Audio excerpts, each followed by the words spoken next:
Welcome back mga kaibigan. Etong balita natin, SJ Belangel, pinatulog ang malakas na kalaban, iyak ang magandang dilag. Eto na mga kaibigan, panoorin po natin ang game ni SJ ngayong araw. Kalaban nila LG Sakers, isang malakas na koponan dito sa KBL. Kita natin, tres dito ni SJ. Unang basket niya sa game na ito. Mga kaibigan, kagagaling lang nito sa sprain. So ito, tignan natin yung kanyang sidestep dito. Nice one.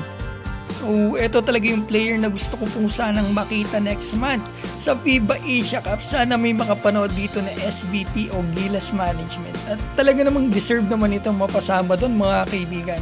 At kung kayo ay agree sa akin, maaari po kayo mag-comment dyan sa baba. Talagang ito yung unselfish player, pero pag kailangan pumuntos at talagang kailangan ay talagang maasahan po. Tested na talaga, lalo pag crucial. Tingnan nyo mamaya sa dulo bigla ito yung pinasok ng coach niya at alam talaga na matindi talaga to kapag mga crucial o ilang segundo na pinasok ng coach niya, alam mong gagawin. So ito, tignan natin yung mga ginawa niya rito. Ang ganda ng pasa niya doon. So ito, fourth quarter, ito yung ginawa niya mga kaibigan. After nyan, inilabas siya mga kaibigan. Akala ko po ay hindi na siya ipapasok.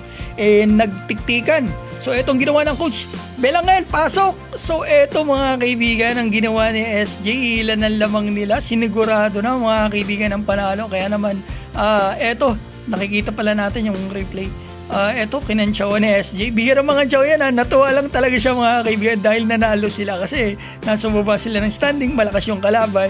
At eto naman yung reaction talaga ng mga dancer. Ganda naman ito. Yun nga lang, nakasimangot. Ate, huwag ka mag-alala.